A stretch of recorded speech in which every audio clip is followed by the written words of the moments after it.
मित्रांनो, आता आपण आज पेहलगाममध्ये मुक्काम करतोय। त्यासाठी आपण जागा शोधतोय। आता आज इथं मुक्काम करून आपण सकाळी चंदनवाडीच्या दिशेने जाणार आहोत।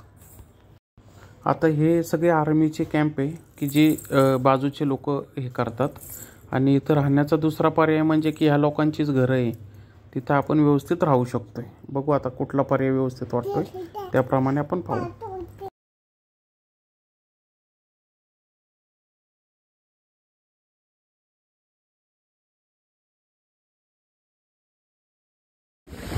आता आम्ही एका खासगी हॉटेलमध्ये चाललेलो आहे।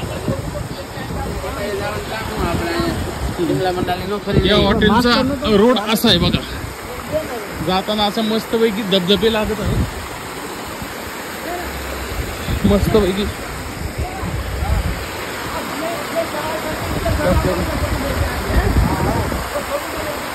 धबधबे लागतात। तर हा हॉटेलकडे जाणारा सुंदर रस्ता, त्याच्यामध्ये थोडंफार चढायला लागतंय आपल्याला, पण आता कसं एवढं लांब फिरायला आलोय म्हणल्यावरती तेवढं तर करणं गरजेचं आहेच। तर बघू पुढे जाऊन कसा एक्सपिरियन्स येतोय।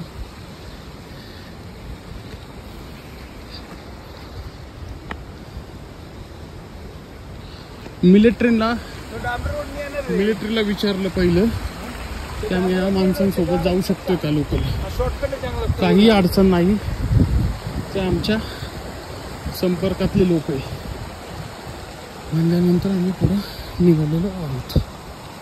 बघूयात कसा एक्सपिरियन्स येतोय, कसं हॉटेल आहे, काय कसं आहे। आता हे हॉटेलचे मालक आहेत। भाई आपका नाम बताओ। आशिक आहे। आता हे समोर दिसतंय ते त्यांचं हॉटेल आहे, ते त्यांच्या स्वतःच्या मालकीचं हॉटेल आहे। तुम्ही काश्मीरमध्ये कुठे जरी गेले तर तुम्हाला असे मिलिटरीचे लोक दिसतील की ते आपल्या सेवेसाठी सज्ज असतात।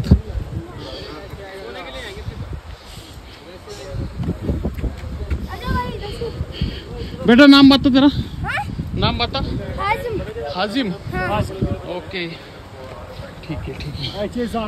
हे ऑनरचा मुलगा आहे, हाजिम नाव आहे त्याचं।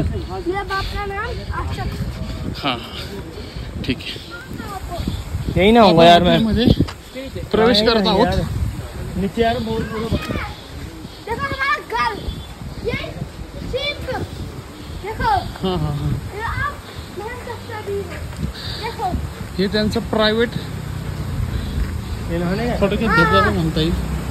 तिथे वर डोंगरातून पाणी येतं, पानी ना।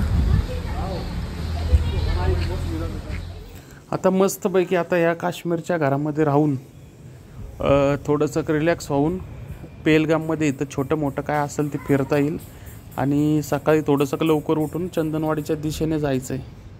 त्यासाठी आता हा ब्लॉग इथंच मी थांबवतो। बाबा अमरनाथ की जय।